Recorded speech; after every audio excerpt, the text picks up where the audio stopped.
vous amenez 30, 40 personnes. Vous logez, on a des frais na binoté. C'est les gouverneurs qui vont subir. Logement, logistique dans l'ensemble. On parle d'hébergement. Bachemi Tukanakati, restauration, nous sommes à charge du gouverneur. Okendekuna bazo mais la baruina, bazo mais là-bas whisky, ils mangent comme ils veulent. Bakomi ko invité bato na ba hôtel, bazo lié ça bango mais bako foutre le côté. Vous savez quand un pauvre se donne le luxe de dire que la vie est belle, les gouverneurs sont fatigués. Libérés. N'allez pas seulement dans le loi là-bas. Il ne faut pas seulement. Aujourd'hui, tout chemin mène au loi là-bas. Botika loi là-bas. Botika pe Lubumbashi. Mais vous pouvez aller à Inongo. Aller à Mbandaka. Pourquoi vous n'allez pas à Kabeakamwang? Pourquoi vous allez à Izirote? Pourquoi vous n'allez pas à Ilebo? Pourquoi vous ne partez pas là-bas? Pourquoi vous ne vous déplacez pas? Peut-être vous décidez aujourd'hui, non, nous allons aller à, par exemple, à Kiri. Pourquoi vous n'allez pas là-bas? Pourquoi vous ne partez pas, par exemple, à Chilenge? Pourquoi vous n'allez pas là-bas? Lualaba, Lubumbashi. Lualaba, Lubumbashi. Vous partez faire quoi? Des ministres qui se déplacent pour aller rançonner. C'est une honte. Bazo c'est Karabino na Sima.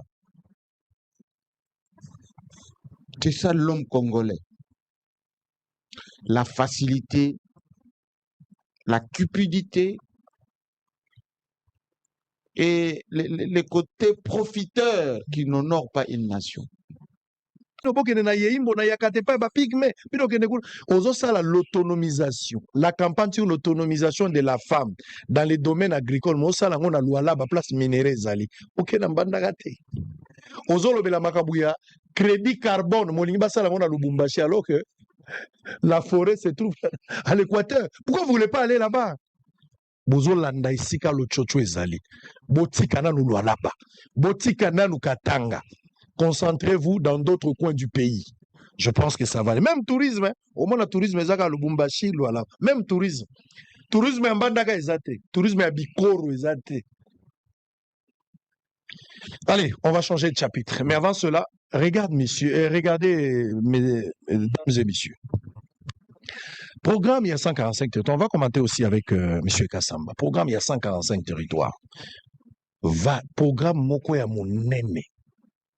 Après 100 jours, où il connaît qu'il y a un problème, bien. Après Chile Gelou, où est Salami Ndenge, où est Mokondiamboka, où est Takite Bakongole, Balinga Kiezala. Et ça, enfin, Tshisekedi, du président de la République, lance un autre programme, vaste, Yamouneni. Programme de 145 territoires. Au départ, tant qu'on va concevoir, ezalaki batonga banzela. Ezalaki idée à l'égosio, ezalaki batonga banzela. Baroute à dessert agricole, relié pe province, c'était un peu ça. Solo li entre bango, je n'entre pas dans le détail, je vous épargne. Opté que, kotia mbongo, mais mbongo wane kotonga école, et tongi, hôpitaux, mais tongi aussi bureau, il y a administrateur et un territoire. Marché pesi yango na 3 agences ya minene o ezali censé ya kolandela. Beseko, PNUD na CFF, bato misato. Lisanga ya bato na misato nde bazui. Donc Beseko na tour na ye aluki ba entreprise o ya signé na bango pour ba exécuter. CFF na tour na ye pe aponi, PNUD pe aponi bato na ye. Mais ba responsabilité zo revenir na bango. C'est-à-dire l'État traite avec des entreprises à travers ma structure logo la Beseko PNUD na CFF. Na Tamboli Congo, Koloba Mobimba c'est trop. Mais en tout cas la majorité a place au programme à 145 territoires et Sengeli Salama na Tamboli wan. Naza satisfait, nazali déçu de ce que j'ai vu. Na Koloba na bino que programme à 145 territoires et salamité. Si on a le bien, je serais un menteur. Parce que j'étais à Kasenga, j'étais dans le Kananga, nazalaki pe na Kananga, nazalaki pe na Lualaba, nazalaki pe na Lubumbashi, nazalaki pe na Bukavu, nazalaki na Kalemi, nazalaki na Kongolo. Nazalaki na moi bisika ebele na moni même na Congo central awa. Eza na quelques endroits où tokoki ko identifier école et salami, bureau et administrateur et territoire na centre hospitalier et salami. Ça j'ai vu ça. Et j'ai dit merci pour cela. Mais merci nanga eza ya 10 à 20%. 80% na la merci. Parce que ce que j'ai vu, c'est une honte. C'est choquant, messieurs et dames. C'est choquant. Vous allez suivre les reportages. Bakondi Mboka, la justice, ba député, monsieur Kamer est président de l'Assemblée nationale. Alors que vous vendez l'Assemblée nationale, vous avez discuté dans Makambo Moussou, c'est ça peut-être utile pour le pays. Mais vous avez oublié les programmes de 145 territoires. Pas de députés sur terrain, évaluation exalité. Personne n'a été interpellé autour de ce projet à 145 territoires. Je suis arrivé à Inongo, messieurs et dames, mesdames et messieurs. Inongo est na Indombe. Nazuka Kamoko, j'ai été partout. Pendant qu'on a la conclusion, tant on a commis na Indombe, n'a que la programme il y a 145 territoires. Oyo dans l'ensemble, c'est 12 millions de dollars pour na Indombe. Et ça pour na Inongo te, ça na Kutu, ça na Kiri, ba territoire nyonso ya Indombe. Na Kendaki. Je suis allé dans une école, na école moko za na Yanza. J'arrive dans cette école Mokezala qui a 8 salles de classe. Une école de 8 salles de classe. Et ça a à peu près 500 élèves. Tellement qu'il incarne la vision du chef, Moutamba devient maintenant un cible. Yagoto Sali appelle les pères à Moukonzamboka. Président Félix, Assemblée, on a tout le monde et l'homme sur Salaté. Assemblée nationale. Kamere, à Salaké, l'autre côté. Tous ces députés-là, ils font absolument rien. Tinda Bango nyon sur la retraite. Pourquoi pas on peut dissoudre cette Assemblée nationale? Kamera Betili solo. Il y a dossier à Moutamba, les députés va se payer.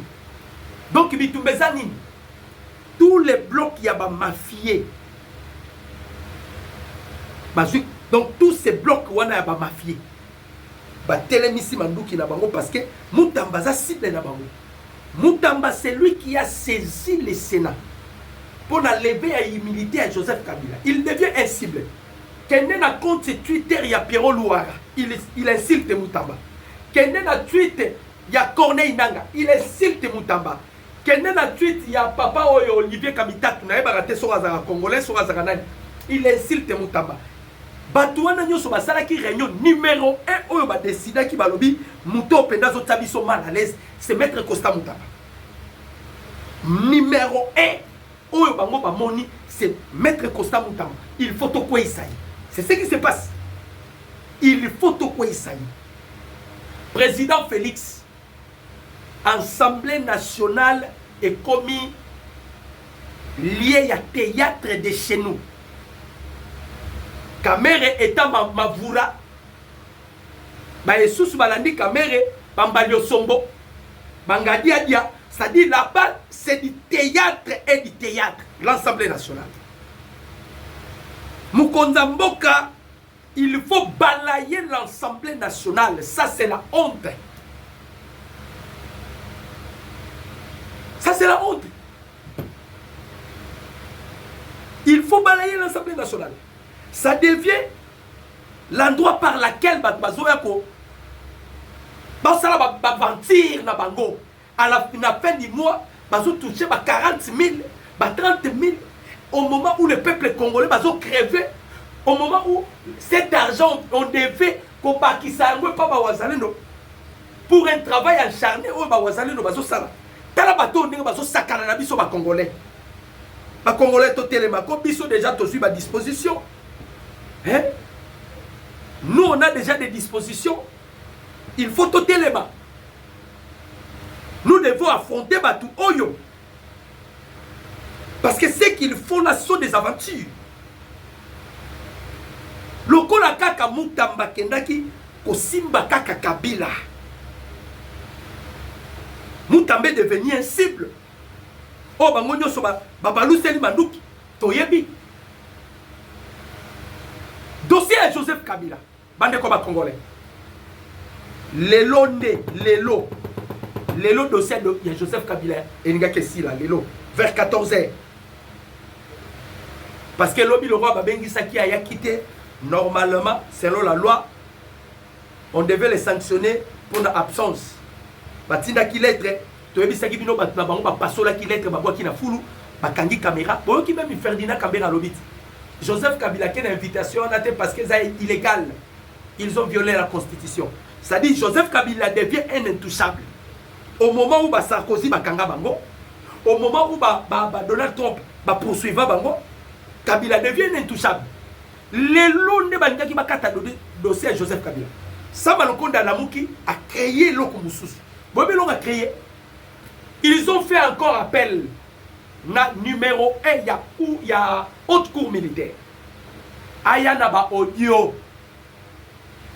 Ayana certaines preuves au hasard contre Joseph Kabila. Les audios, il y a conversation avec Joseph Kabila na Corneille Nanga. C'est-à-dire tu te vendis na Congo, na Sénat, na Assemblée nationale, théâtre de chez nous sur théâtre de chez nous.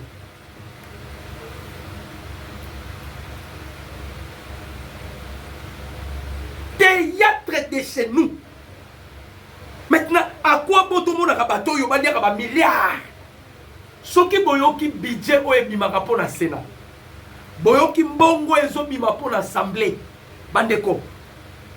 Ce qu'on va Congolais bisoyo, peuple, petit peuple, to revivre ndengeni. Quel serait notre sort? Quel serait l'avenir de nos enfants? C'est comme si Kagame qui télé, a commis qu'on télécharge, a commis qu'on manipule. Parce que le problème, il y a Moutamba, c'est Paul Kagame qui est derrière.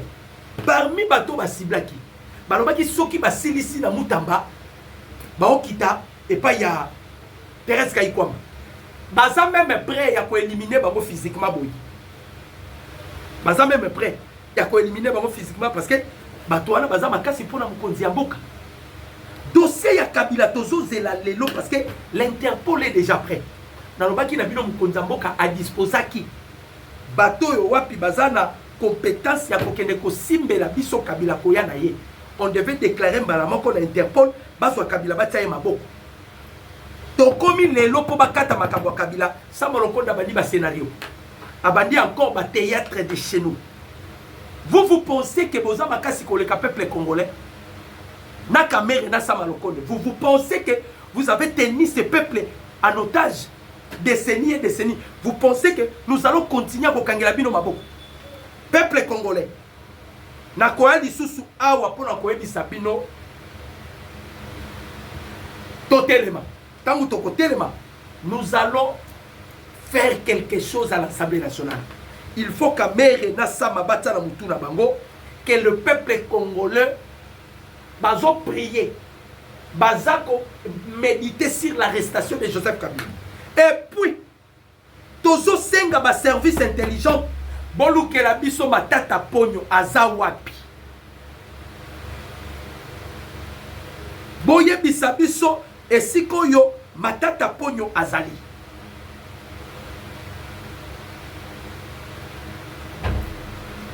Il faut, boye bisabiso.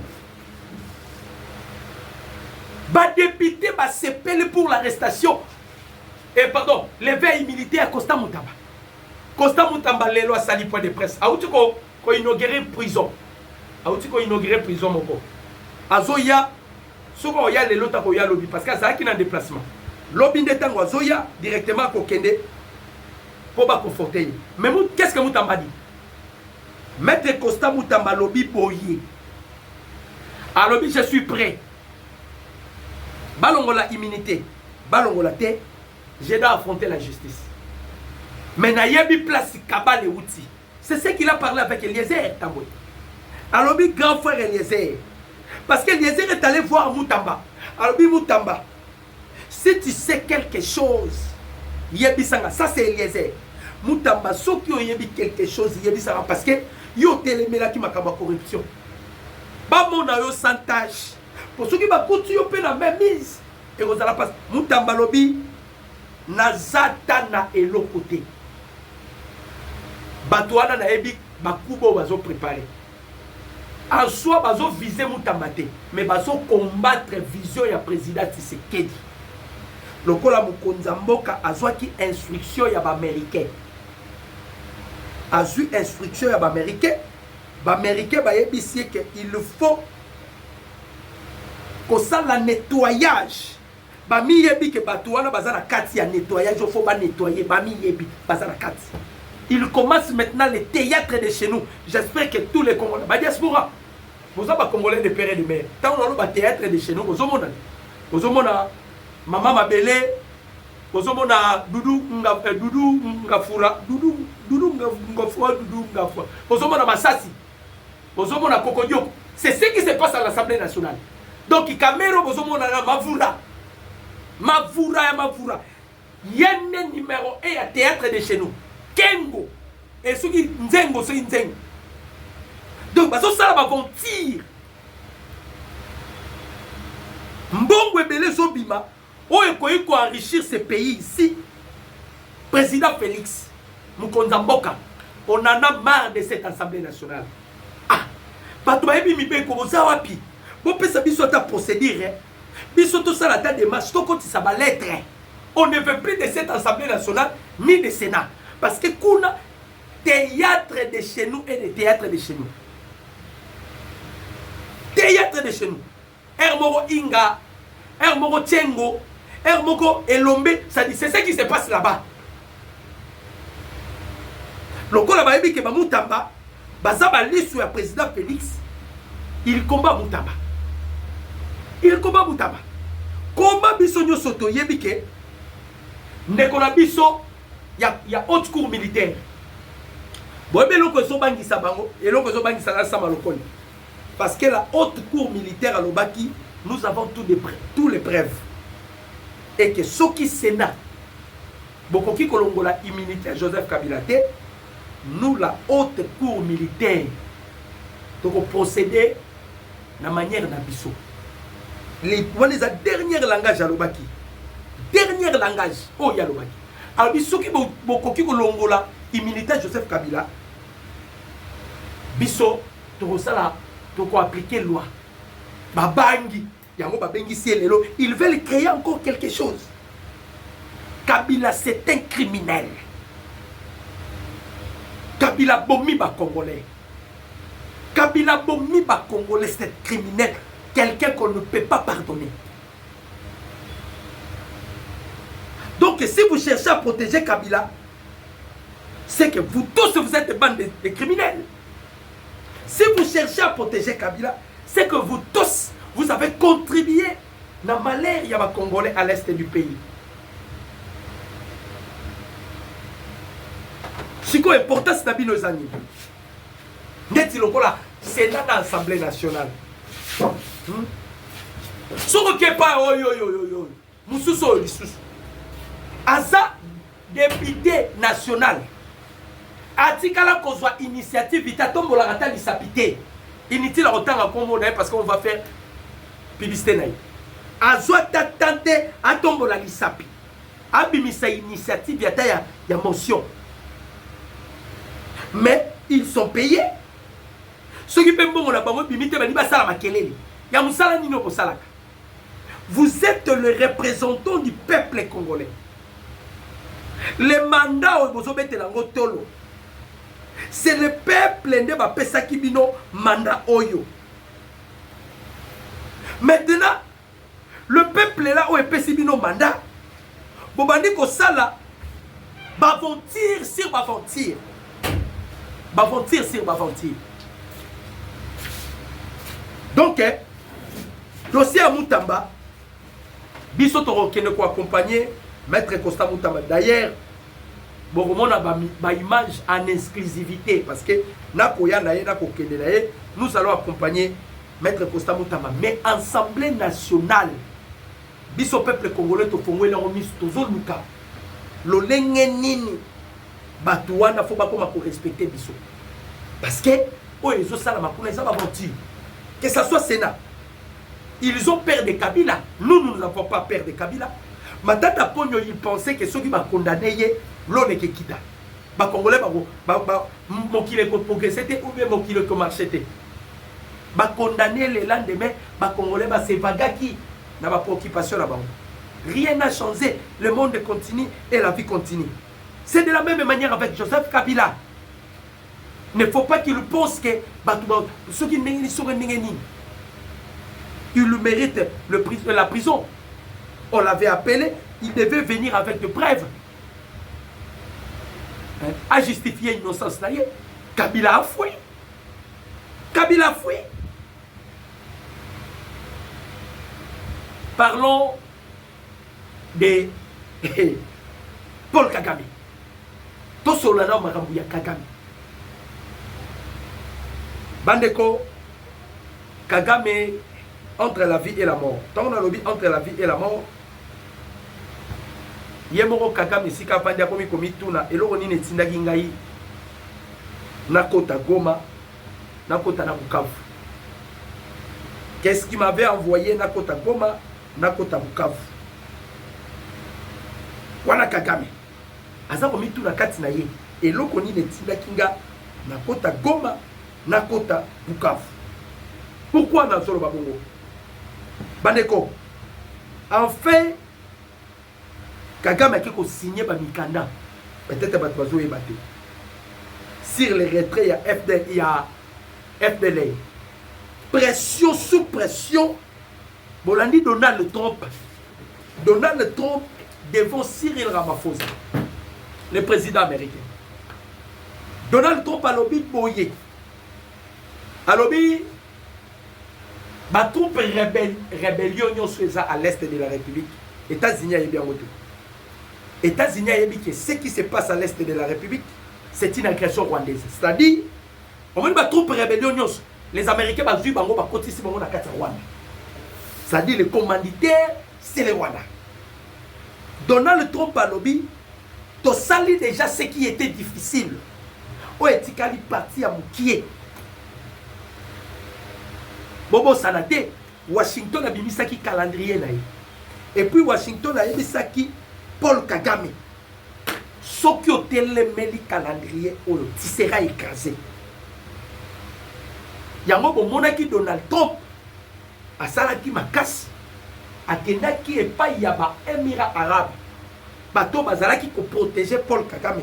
À Longola Bango, la Maboko Kagame, à garantir Bango que vous avez aussi droit aux minéraux congolais. Condition Zamoko, vous devez traiter avec les institutions établies, qui est la présidence et le gouvernement. Donc, on a bango bandimaki, balongwe. Maintenant, les solo na minitoyo, c'est la France qui subisse. Pourquoi? Kagame avait espoir et la France aussi. Bazalaki na espoir il y a 5 ans. Bayebaki que 5 ans, Moussalo va payer na ba millions o bataki 5 ans angaka réussi kuna bango. Na makambo bozomo na mutamba. C'est quoi ça? C'est quoi ça? Parce que vous tambaza lokola aiguille. Bango nyonso bato bazu batonga. Ils veulent maintenant koko isa mutamba. Bazo lukango.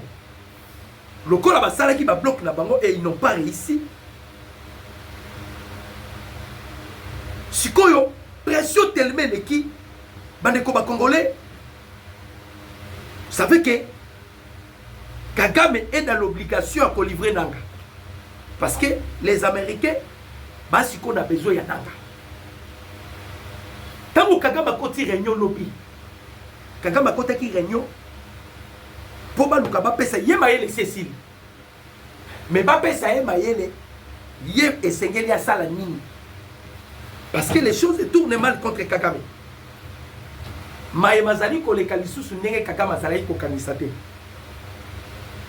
Makombo komi ko s'empirer de plus en plus contre Kagame. Nayoki sakabino audio moko. Na bae ona tindela kabango. Na ba ona tindela kabango te.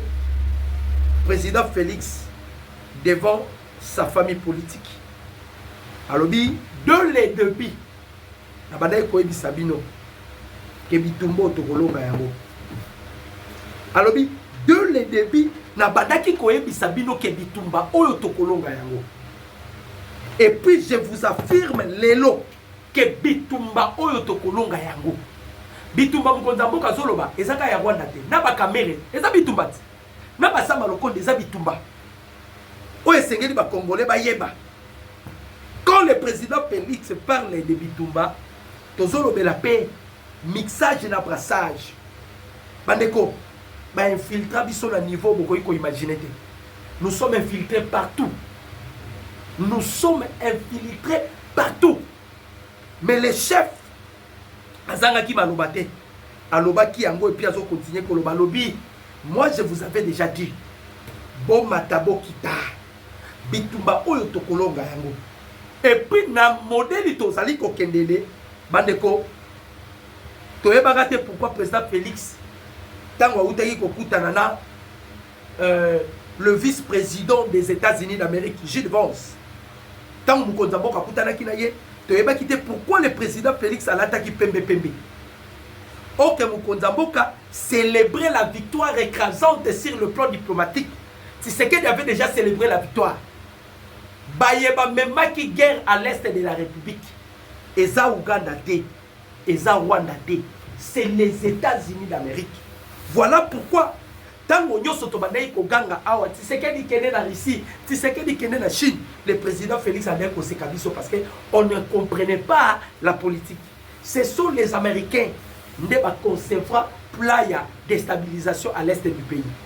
Le Kola Bango ni bazalaki ba concepteur ya plan, le président Félix devait passer aussi par le même échelle pour que va effacer plan na bango ya balkanisation et tout vivre paisiblement biso ba peuple congolais. C'est ça maintenant le problème qui se passe. Or que Kagame azalaka na ye Rwandais azalaka Ougandais. Kagame aza tuti Ougandais. Maintenant les Hutus balingi ba récupérer pouvoir na bango. Nde na réunion basala ki lobby Kagame lobby que ba américain ba trahir. Paul Kagame a lobby na ba américain vous m'avez menti, vous m'avez trahi. D'ailleurs minéraux nyoso et Limakana Congo, moi je bénéficie que de 1%. Les restes des minéraux et qu'il n'y a qu'à États-Unis, et qu'il n'y a qu'à France, et qu'il n'y a qu'à Israël, et qu'il n'y a qu'à Luxembourg, et qu'il n'y a qu'à Pologne. Donc Kagame lui, il servait Bamindele le coup là promettait kaye, bapesa ye Kivu. Le coup là bazaki na mabelete, bapesa ye Kivu pour que ça l'empire Imatuti. Donc l'empire Imatuti et nga que ça la Kivu. Voilà pourquoi dernière réunion bakotaki na Joseph Kabila. Balobaki nini? Batake Grand Kivu pour que ça l'empire et ça la République du Kivu. Donc les Américains de bakosaka Kagame. C'était Bill Clinton. Aibisaka Kagame yo soko servir nga ba minéraux en retour nga na kopesa yo Kivu. Lokola bino batuti bazana isikate. Batuti bauti na reine de Saba na Éthiopie ba yeba koti. Donc Rwanda bomonaka eza mabele ya bautu ezalaka ya batuti te. Alors ba yebisaki bango ba kopesa bango mabele bisika ba kozwa. Mabele ba pometaki bango c'est au Congo.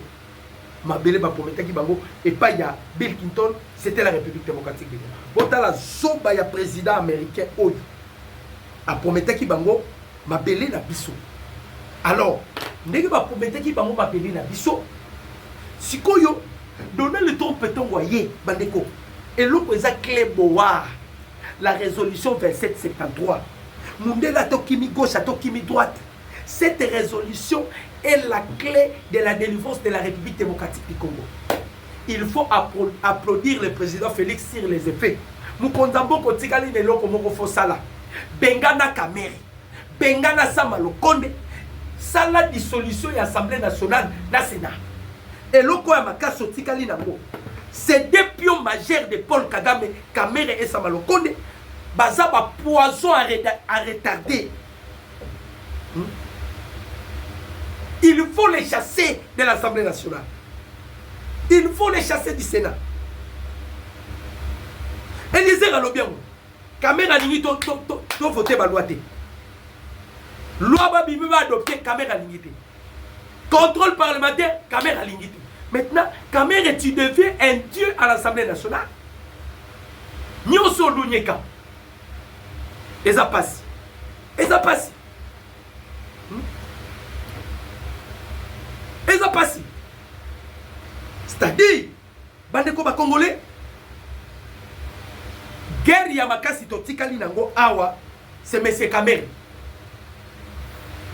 C'est M. Kamere. Kamere faut la mutuno que nous les Congolais, Tolini na biso suyote.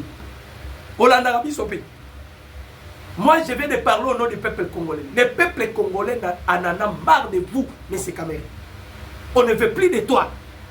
La personne à l'Assemblée nationale. Toza la poste à notre société. Ba théâtre de chez nous au Sal et la Bisso. Groupe Salongo. Théâtre Bouyombe Gauche au Sal na Sané. Na l'Assemblée nationale. Et puis ça, Malokon de la Sénat, nous n'avons pas besoin de vous.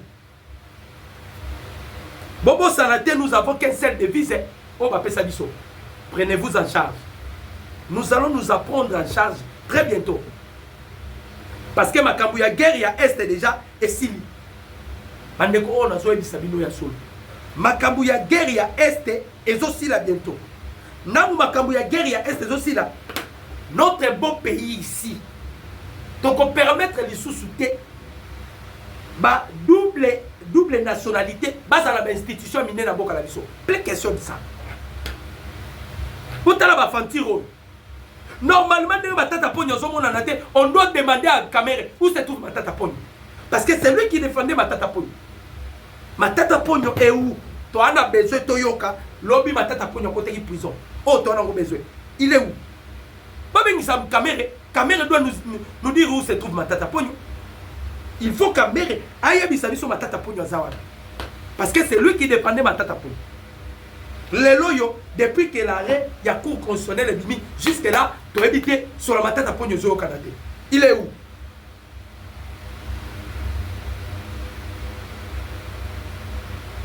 Il est où?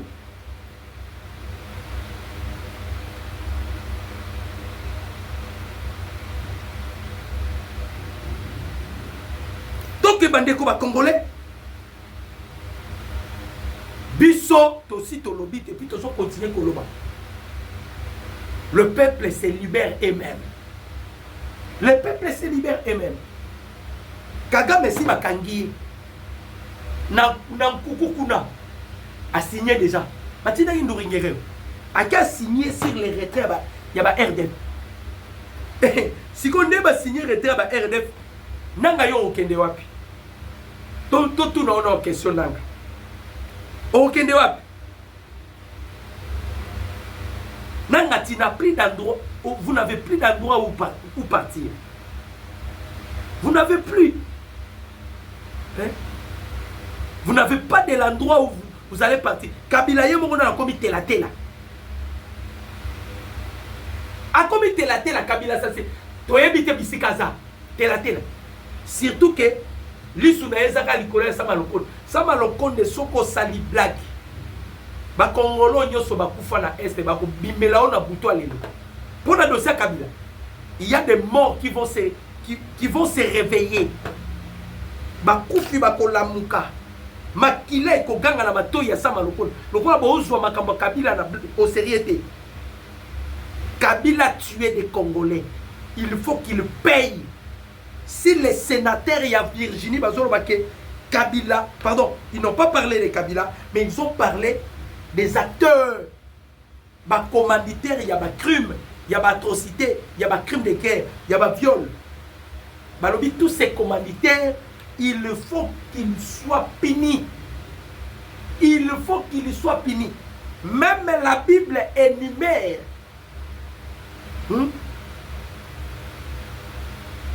que le péché ne peut pas être impuni. Dieu punit l'iniquité. Dieu punit le péché. Kamere, ceux qui t'ont besoin de prendre du soum. Kamere, il faut foutre ma soum. Kabila, il faut foutre ma soum. Yango moni babimisi bango nyonso avec quoi na banani na ba magistrat babimisi maseke pour la makambo mutama boye baka soki bo auditionner mutama akoya abi azoya lobi mutamba lobi vous allez m'auditionner je suis prêt soki bo auditionner ye l'innocence ya mutambe bimi mutamba siko va tourner contre vous donc na caméra yo recevoir qui recours, il y a PGR, il y a prêt à cassation. Préparez-vous. Les députés vont sauter qui sautent, il faut préparer. Bon, ça, des députés, mon batanga bino, dans l'Uboya Kacham. L'Uboya Kacham batanga bino. Mon ko ya INC, mon ko soit parti, vous étiez en connivence avec Kodeko Nazaïr. Tu ne connais pas Moutamba, tu vois, c'est Moutamba, pour ça, un dossier. C'était des députés là, pour l'Uboya Kacham batanga bango, il faut pas kanga bango. Bozela toko sungana lobi biso nyonso toko accompagner Moutamba bobi misaba preuve ezo la seke Moutamba yiba imbo bobimisa bapreuve soki bapreuve eza te toza na dossier toza mpe na nkombo ya badepute wana tokosiplie tokolanda ye mpe ntina ministère na ye Mutamba betela biso siko sete pour na dossier oyo. En plus de cela, Mutamba caméra lobaki bazala perte ya ba komi ko sala na mbongo na ba poche bazala ba papier té. Mais nous avons vu le ministre de finance Doudou Fwamba ayaki vers bango lobaki si j'ai votre dette bon à brandir que ngana na bon brandir ba test o eza lego ezo la sekena dette na bino caméra banda kinye toko yebisa Mutamba pe alanda dossier wana toko yebisa Mutamba lokola bato yo ba ciblé yo pe sikoyo lukela bango lo méthode lukela bango méthode parce que ça bitumba te ndenge bitumba zo salema bitumba zo bundana lokola eza bitumba on doit procéder par des combats. On ne peut pas totika soki babino. Non. Et sengeli siko bitumba. Et la dernière bagarre. Ndenge na wanda ko ebisa bino. Soki bo moni même ba terre ya film ba komi ko bima na kwa saboyi. Eza bitumba ya suka. Et bitumba nyonso eza na bato ba koyaka et puis eza na bato ba lamukaka. Boye ba yango bandeko Congo ezokende siko na ko ezokende na indépendance nango otoluka le 30 juin ezasuka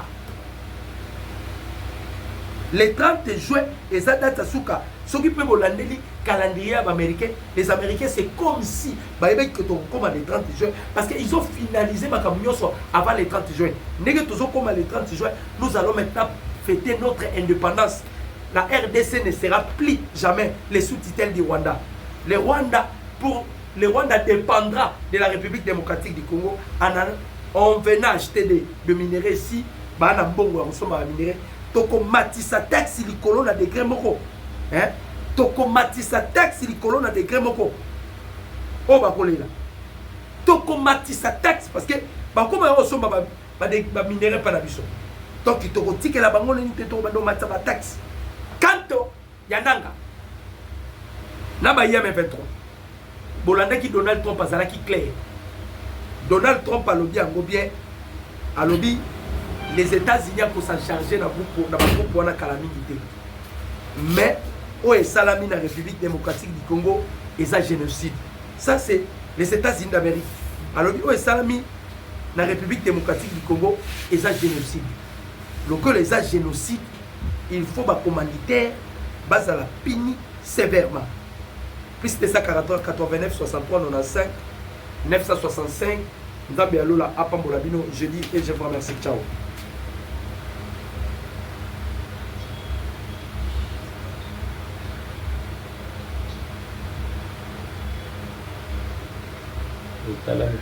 Allô? Ouais.